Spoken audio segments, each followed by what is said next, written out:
George Bush complained about it. The US establishment has been complaining about it, the military establishment. Right. So now we'll keep updating about what happens over there, but just about a minute remaining for markets to open. Let's welcome in our morning guests, Mayuresh, Joshi, Deepan Mehta, Manas Jaiswal join us. Mayuresh, let me come to you first.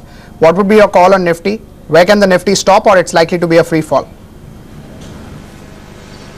No, again, I think the obvious reaction is being exhibited on the screens, Pankaj, at this point of time. And again, I think not really sure at this point of time. So I think the sell-off that you're probably seeing is well expected in the markets with a Trump victory.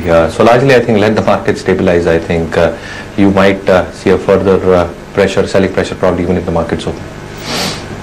Right. Deepan, what will be your call for the Nifty? What's the sort of downside? At what level would markets start to see some flows?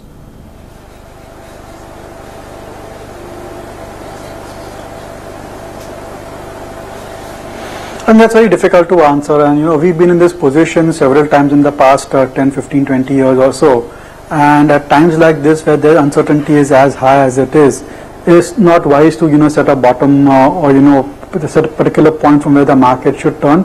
Market will form a bottom and we'll come to know a few weeks after that. More importantly, what is the strategy for the investor? That is what the question that is the most important. And all along we've been waiting for a correction. Good quality stocks have been rallying. They've got overvalued. P multiples have expanded, and investors have been waiting on the sidelines, just watching these stocks go up. So this is your moment. You need to grab this moment and start buying. Maybe not at one shot, but gradually at every correction. You could pace the buying over a few trading sessions or so.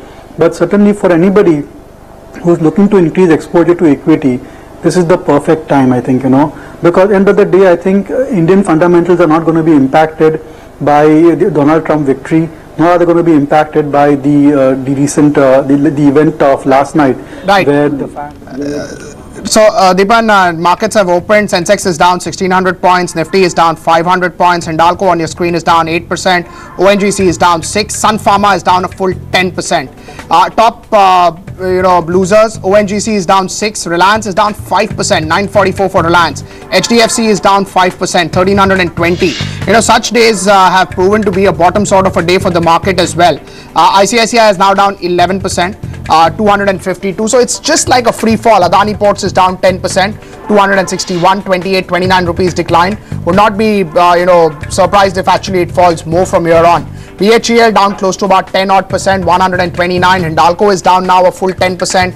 M&M is down close to 9%, 1,260 rupees for M&M. Sun Pharma is down 10%, 572. Aurobindo is down 10%, and the list can just go on. It can go on and on for this move. Tech Mahindra is down 7% or 8% rather. Yes Bank is down 6%, 1,430, 32. ITC, it's a big heavyweight, it's down 4%.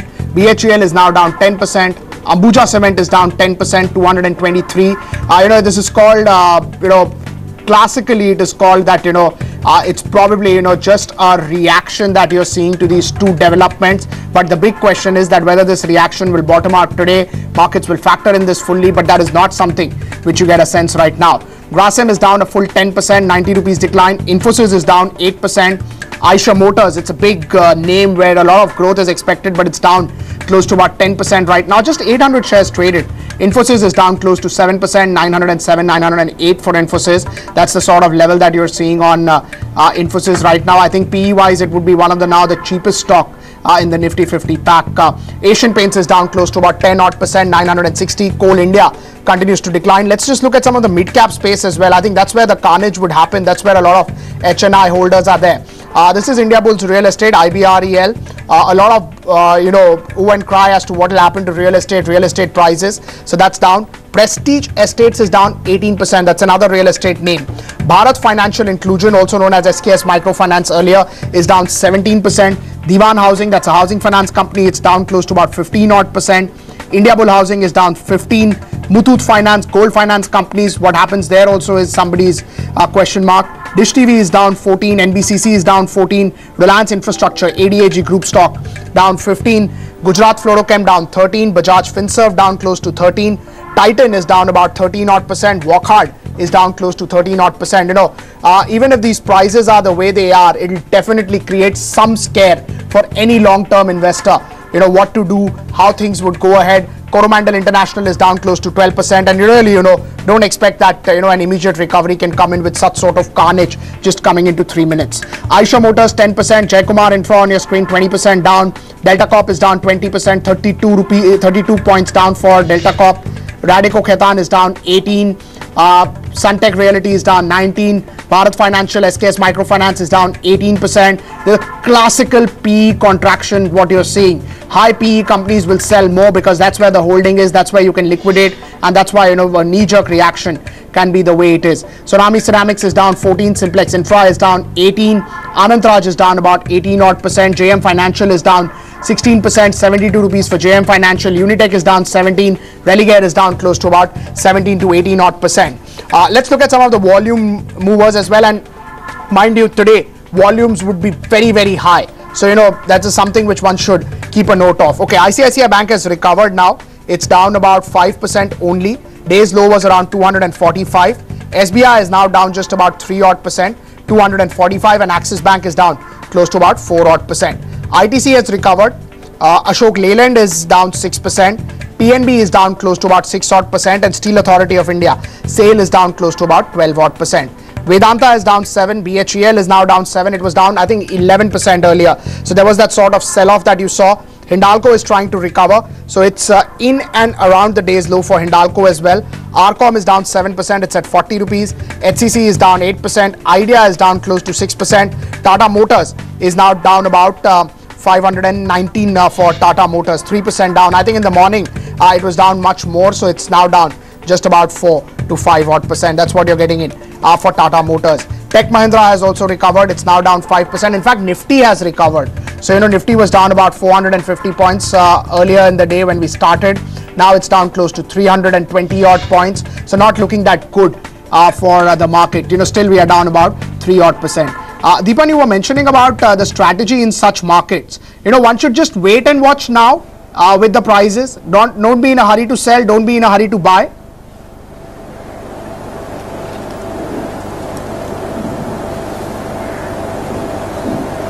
I think you have to space out your purchases. I think that the train to sell is already gone, so there's no point selling at these depressed levels. But investors should look at, this is a great point to start building a long-term portfolio and improve the quality of the portfolio, which means you buy stocks which are secular growth mode. You buy stocks which have done exceptionally well over the past 2-3 years or so and never given opportunity to acquire. And you buy stocks, which end of the day, benefit from what has taken place last night. For example, the banks, I think clearly, the banks are going to be beneficiaries because of higher and higher deposits. Their CASA ratio is going to go up, and to that extent, they will be able to expand their net interest margin. And there's a good chance that interest rates also may come off. So you buy the interest rate sensitive sectors, you buy the banks, you buy, the usual consumer oriented stocks which have been flying high.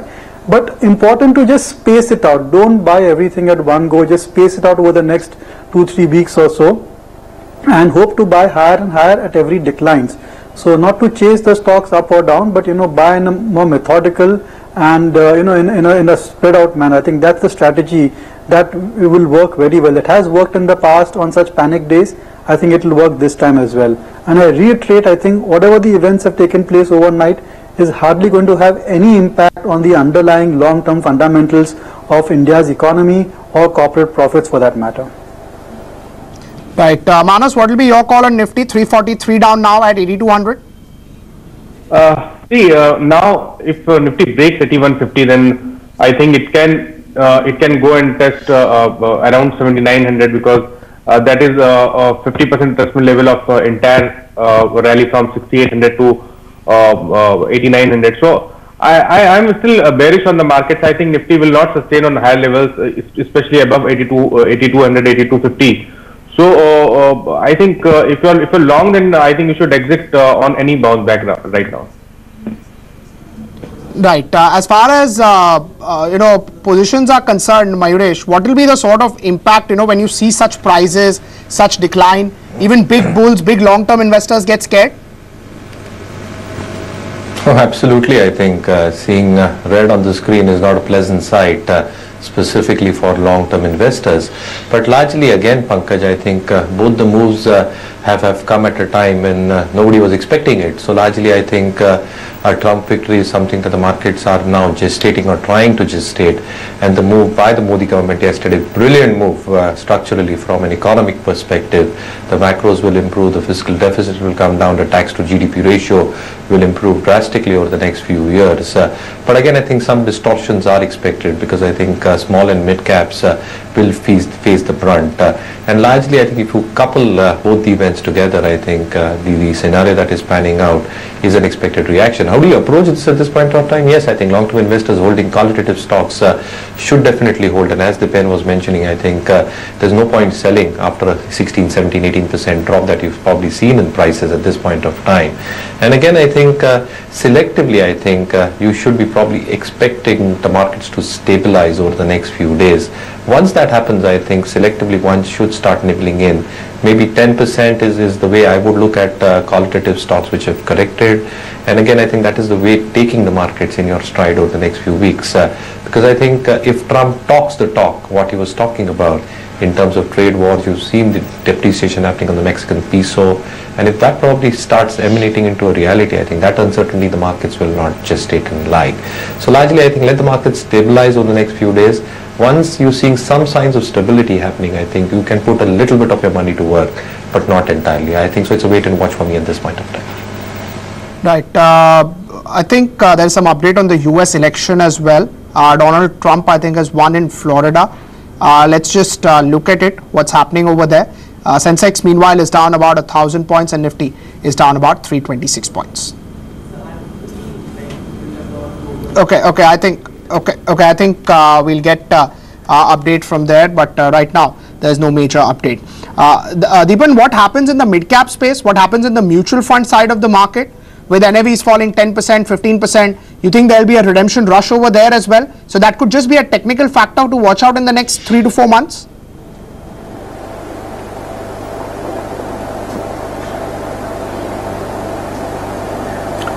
So I think the average investor who's coming to the mutual fund just now is far more educated about the markets than say 3-4 years ago or so, and that's evident from the kind of SIPs which have come through.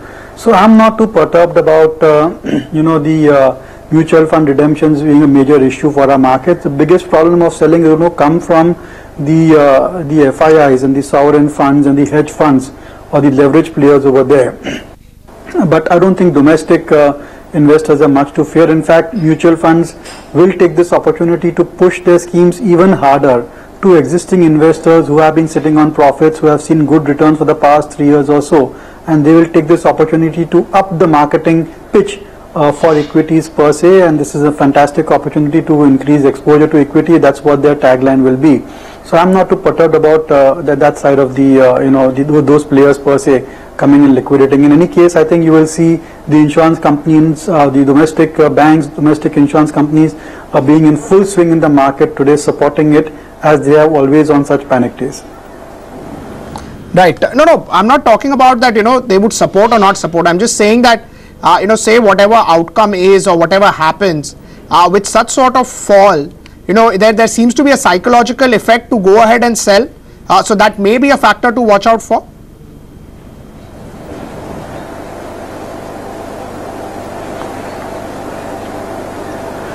Well, I'll tell you one thing. Since morning, I've only been getting calls from my clients to put more money to work. So, if that's the sentiment which is prevailing, then I don't think we have much to fear. I think a lot of investors have missed this rally, or even if they are well invested, they have seen that whenever they buy on panic days, those are really, really profitable.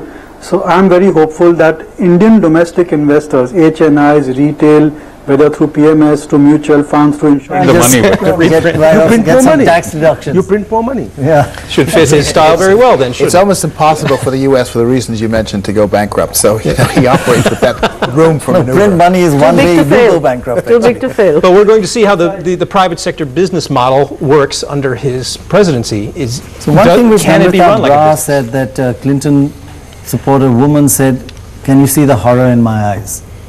So women in America are going to be under a state of shock for a while.